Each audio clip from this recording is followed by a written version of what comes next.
اللہ وہ بادشاہ ہے جو مانگنے پر خوش اور نہ مانگنے پر ناراض ہوتا ہے۔ درد اس انسان کو ملتا ہے جو ہر ایک رشتہ دل سے نبھاتا ہے۔ اس دنیا میں آئے ہیں تو یہ ہنر بھی سیکھنا ہوگا، صرف دشمنوں سے ہی نہیں اپنوں سے بھی سنبھل کر رہنا ہوگا۔ اللہ تمہاری دعاؤں سے کبھی بیزار نہیں ہوتا، بلکہ اللہ کو بندے کی دعاؤں کا انتظار رہتا ہے۔ اگر کوئی آپ سے امید کرتا ہے تو یہ اس کی ضرورت نہیں بلکہ آپ پر اس کا وشواس ہے۔ نیت صاف، ارادہ پکا اور محنت اچھی ہو تو اللہ کبھی ساتھ نہیں چھوڑتا۔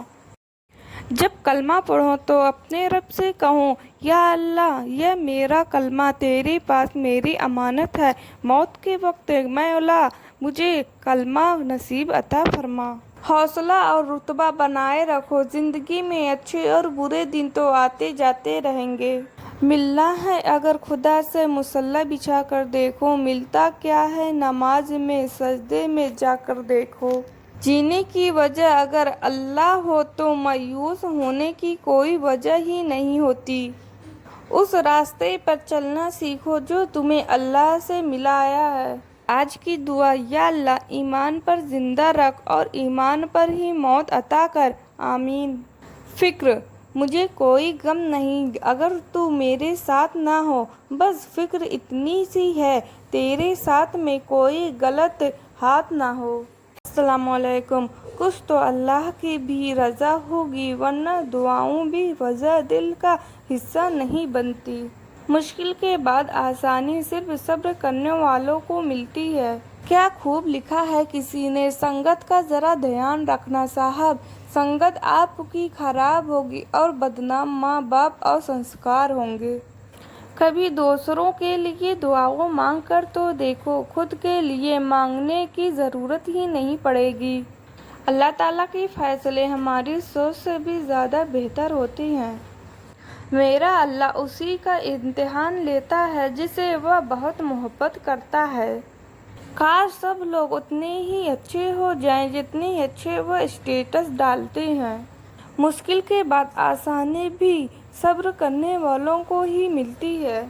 خوبصورتی کی کمی کو اخلاق پورا کر سکتا ہے مگر اخلاق کی کمی کو خوبصورتی پورا نہیں کر سکتا۔ اللہ تعالیٰ اپنے بندوں کو کبھی اکیلا نہیں چھوڑتا۔ دنیا میں لوگ بدھیمان اپنے پاس اور دھن دوسروں کے پاس زیادہ سمجھتے ہیں۔ انسان کی آدھی خوبصورتی اس کی زبان میں ہوتی ہے۔ ماں باپ ایک ایسا میڈیکل اسٹور ہے جہاں ہر درد کی دوا مفت میں ملتی ہے۔ اللہ تعالیٰ سلامت رکھے سب کے والدین کو۔ محفل میں زبان کو قابو میں رکھو، دسترخوان پر پیٹ کو قابو میں رکھو، پرائے گھر میں آنکھوں کو قابو میں رکھو، نماز میں خیال کو قابو میں رکھو۔ جو کرتا ہے اللہ کرتا ہے اور اللہ جو کرتا ہے وہی صحیح کرتا ہے۔ بسم اللہ الرحمن الرحیم۔ کتنے بھی بڑے اسکول یا کالج میں پڑھ لو لیکن انسان بننے کے لیے قرآن پڑھنا ہی پڑے گا۔ بے شک بھیگنے کا اگر شوق ہے تو اللہ کا ذکر کرو۔ یہ بارش تو کبھی کبھی برساتی ہے مگر میرا رب کی رحمت ہر پر برستی ہے۔ زمین کے اوپر محبت اور اخلاص سے جینا سیکھ لو ورنہ زمین کے اندر سکون سے نہیں رہ پاؤ گے۔ مشکل وقت میں ہمیشہ دعا کرو کیونکہ جہاں انسان کا حوصلہ ختم ہو جاتا ہے وہاں سے اللہ کی رحمت شروع ہوتی ہے۔ درد سب کو بدل دیتا ہے، کچھ شانت ہو جاتے ہیں تو کچھ خطرناک۔ صرف اللہ ہی ہے جو دل کی خاموشی کو بھی سن سکتا ہے۔ 4 دن کی محبت کے لیے روتے ہو، رب سے محبت کر کے دیکھو وہ تمہیں کبھی رونے نہیں دے گا۔ نماز بہت قیمتی ہو تو وہ خود جو آپ کو نماز تک لے آتے ہیں۔ جب اللہ کو آپ سے پیار ہوتا ہے تو وہ وہی کرتا ہے جو آپ کے لیے بہتر ہوتا ہے اور ان تمام لوگوں کو آپ سے دور کر دیتا ہے جو آپ کے قابل نہیں ہوتے ہیں۔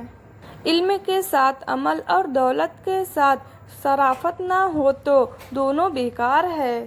بے شک اللہ جہاں سے چاہے نصیب پلٹ دے، اس کی قدرت تمہاری سمجھ سے باہر ہے۔ الحمدللہ کہنے کی عادت ڈالو، کیونکہ شکر گزاروں کو اللہ بہت پسند کرتا ہے۔ اللہ نصیب کیسے بھی ہو، نماز اور قرآن سے مدد لے کر اللہ سے جو مانگو ضرور ملتا ہے۔ ان دلوں کو سکون دے مولا جن کا حال تیرے سوا کوئی نہیں جانتا، آمین۔ انہیں ہی لگتی ہے جنہیں رب نے تھامنا ہوتا ہے۔ دولت کا ہونا ضروری نہیں، زندگی میں سکون کا ہونا ضروری ہے۔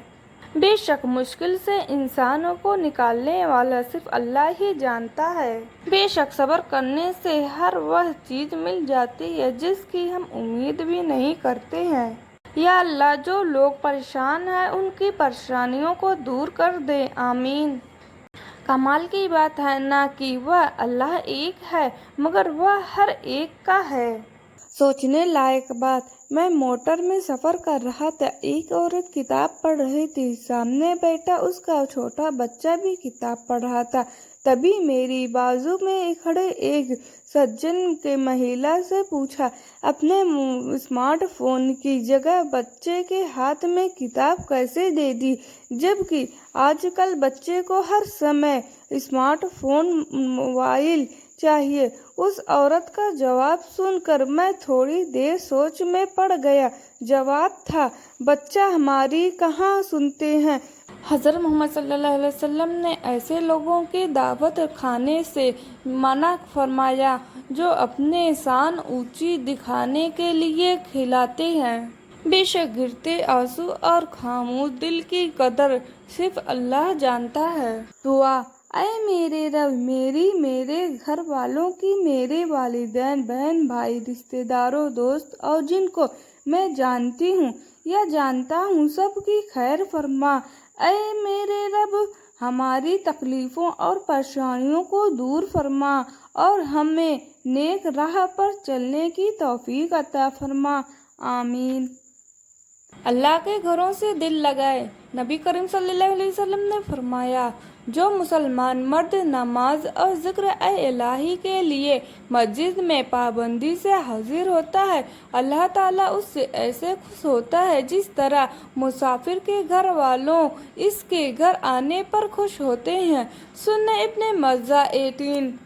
اے ایمان والو، جب جمعہ کے دن نماز کے لیے اذان دی جائے تو اللہ کے ذکر نماز کی طرف تیزی سے آؤ اور خرید اور فروخت کاروبار چھوڑ دو، تمہارے لیے یہی بات بہتر ہے۔ اگر تم علم رکھتے ہیں پھر جب نماز ادا ہو جائے تو زمین میں مسترف ہو جاؤ، یعنی چلو پھرو اور اللہ کا فضل یعنی رزق تلاش کرو اور اللہ کو بہت یاد کرو تاکہ تمہیں فلاح پاؤ۔ سورہ جمعہ آیت نمبر 91-10۔